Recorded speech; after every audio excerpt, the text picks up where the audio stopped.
हम सभी शिवालिक बालक सदन की ओर से आप सभी के समक्ष एक नाटक प्रस्तुत करने जा रहे हैं।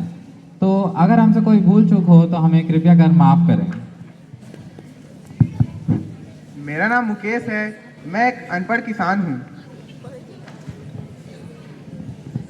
मेरा नाम बिट्टू है और मैं मुकेश का बेटे का रोल निभा रहा हूँ। मेरा नाम सूरज है। मैं मजदूर का किरदार निभा रहा हूँ। मेरा नाम रामचंद्र है और मैं पढ़े लिखे आदमी का रोल निभा रहा हूँ। मेरा नाम नमन है और मैं एक स्टूडेंट का रोल निभा रहा हूँ। मैं एक शिक्षक का किरदार निभा रहा हूँ। मैं आनंद, मैं गुल्लू, हम स्कैमर का रोल निभा रहे हैं।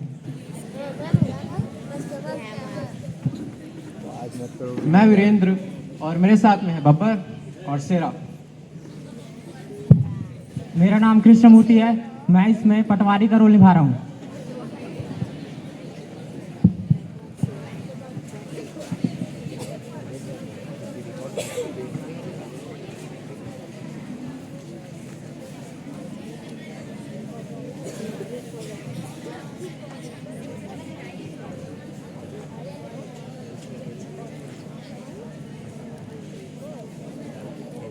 ट्राइपॉड ले यहाँ पे ट्राइपॉड।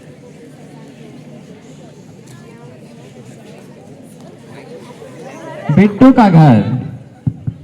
उठ जाना लायक कतना सोबे।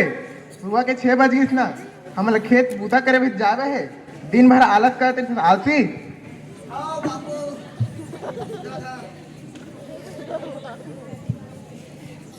दोनों तैयार होके खेत जाते हैं।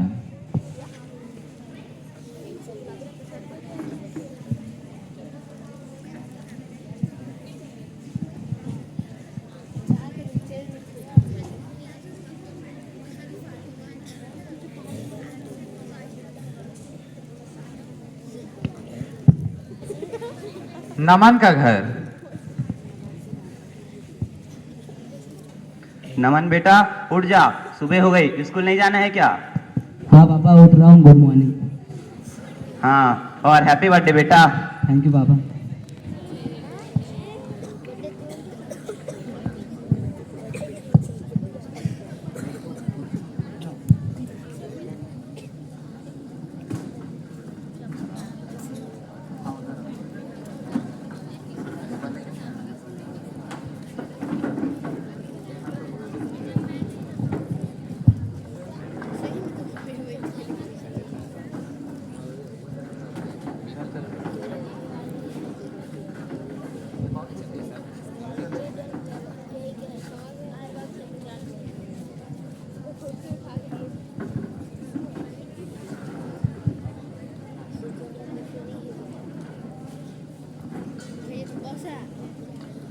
नमन स्कूल जाता है।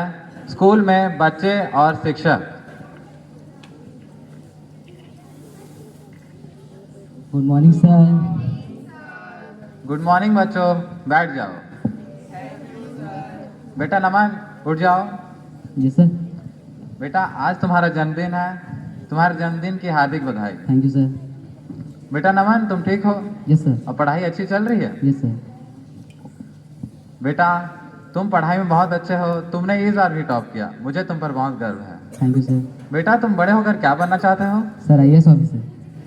वो तो अच्छी बात है बेटा, पर तुम आईएएस ऑफिसर क्यों बनना चाहते हो? सर मैं आईएएस ऑफिसर इसलिए बनना चाहता हूँ क्योंकि मेरे मम्मी पापा मुझे कहते हैं कि अगर मैं बड़ा होकर एक सफल व्यक्ति नहीं बना तो मुझे भी मजदूरों की तरह काम करना पड़ेगा। बेटा यही तो हमारे समाज की दिक्कत है।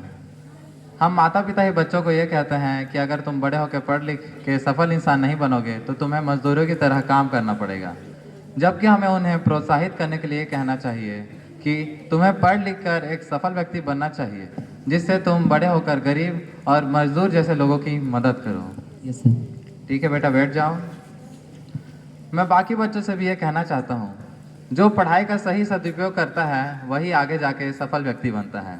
ठीक है बच्चों?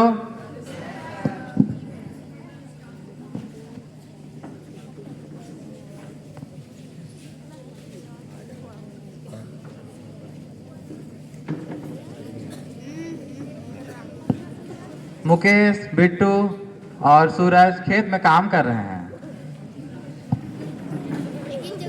जल्दी भूतर निपटा बिट्टू, हमारा घर भी तो जायबर है।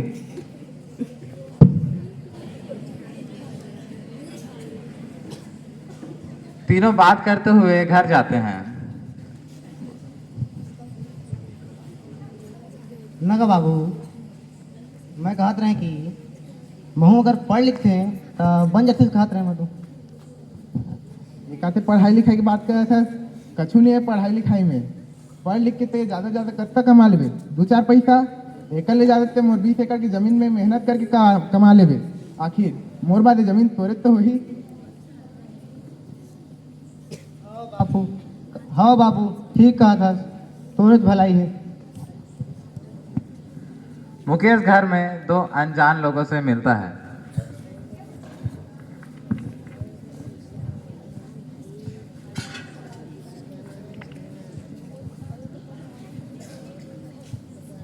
राम राम काका। राम राम बेटा हो, कौन है तुमन? तुमन के नाम का है? मैं आनंद, मैं गोल्लू। हमन किसान सेवा केंद्र के अंतर्गत किसान भाई मन के खेती किसानी के समस्या ला दूर करे आए हैं। आप मन ला कछु समस्या है काका? हाँ, मोला मोर 20 एकड़ की जमीन ला जुताई करे बर बनिहार लेवल लागथे और कभू कभू मोला बनिहार मिलई हा मुश्किल हो जाथे, जेकर सेती मोला एक ट्रैक्टर के जरूरत रही से, तो का मोला ट्रैक्टर मिल सकत है? तो सुन काका, हमन किसान सेवा केंद्र के अंतर्गत ट्रैक्टर, पंप, मोटर और छोटे मोटे औजार उपलब्ध करात हन। तो ए ला मोला लेबर का करे पड़ही? बस आप मन ला एक कागजात भरे बर लागी और एक हस्ताक्षर लागी। वो सब तो ठीक है बेटा, लेकिन मोला पढ़े लिखे और हस्ताक्षर करे नहीं आए। चिंता मत कर काका, बस आप मन अंगूठा दे दिया, हमन कागजात भर दो। ठीक है बेटा, लेकिन मोला अंगूठा लगाए के बाद ट्रैक्टर मिल तो यही ना? हाँ विश्वास रख काका, 1 महीना के अंदर ट्रैक्टर मिल जाही।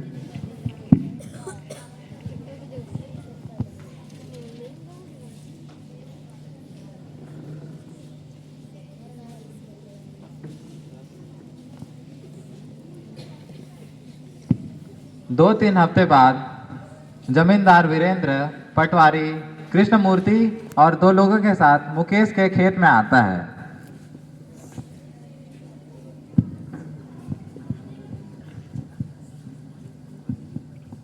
वाह कितनी सुंदर जमीन है, क्या हरियाली है इधर। इसे खरीद कर मैंने बहुत बढ़िया किया। क्यों क्यों मूर्ति जी? हाँ आप ठीक बोल रहे हैं वीरेंद्र जी, बड़ी कमाल की जमीन है, इससे बढ़िया जमीन मैंने आज तक नहीं देखी।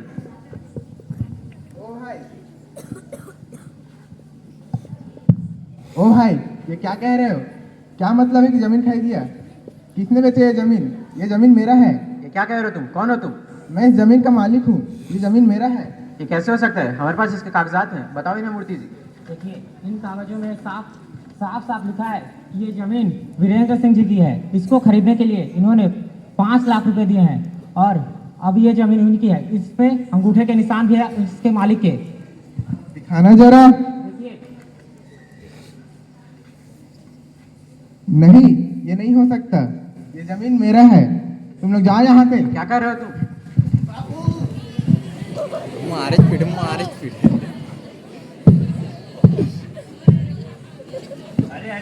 लोग बोल रहे हो, आखिर बात क्या है? नमस्कार रामचंद्र जी। ये देखिए, ये जमीन मैंने खरीद ली है और इसे अपनी जमीन बता रहे हैं। रामचंद्र जी, ये जमीन मेरा है, पता नहीं इसे किसने बेच दिया। ये जमीन हमारे पास कानूनी तौर से आई है, हमारे पास इसके कागजात हैं। देखिए वो कागजात।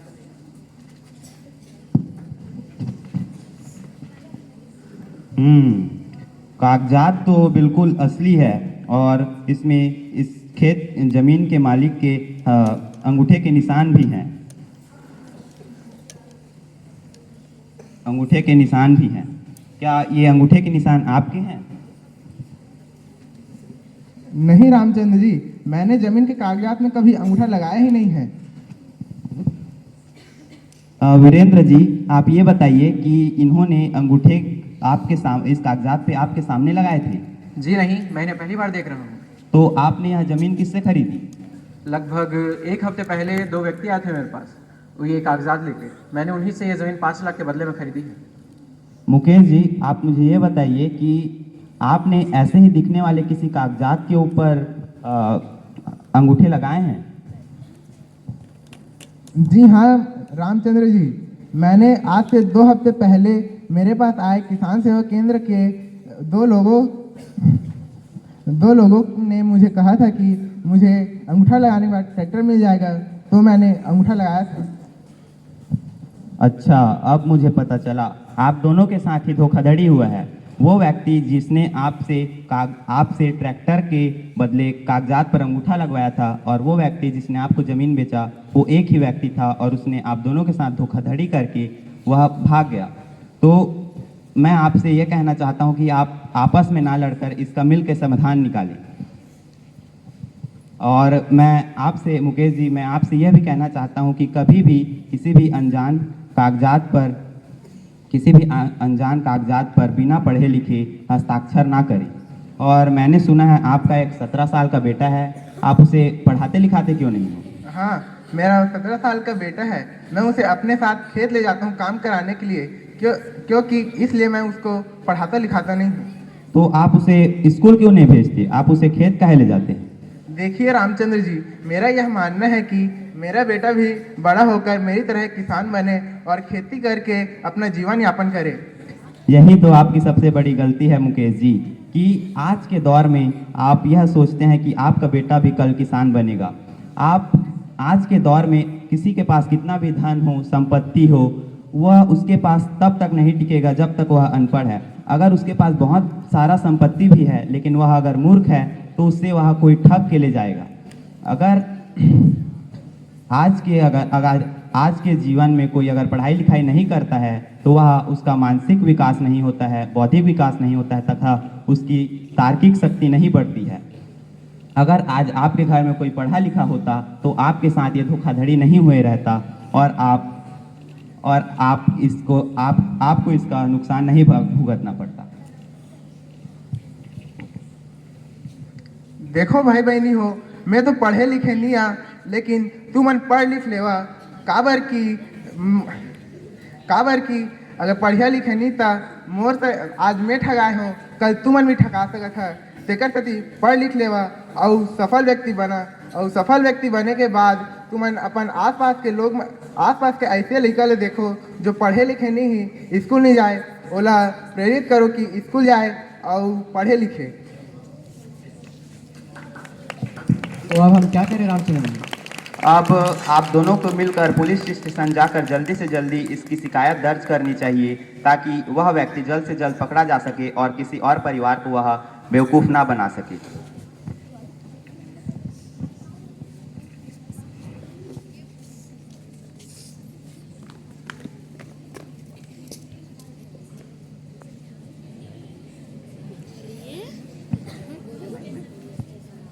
बढ़ेगा इंडिया, धन्यवाद।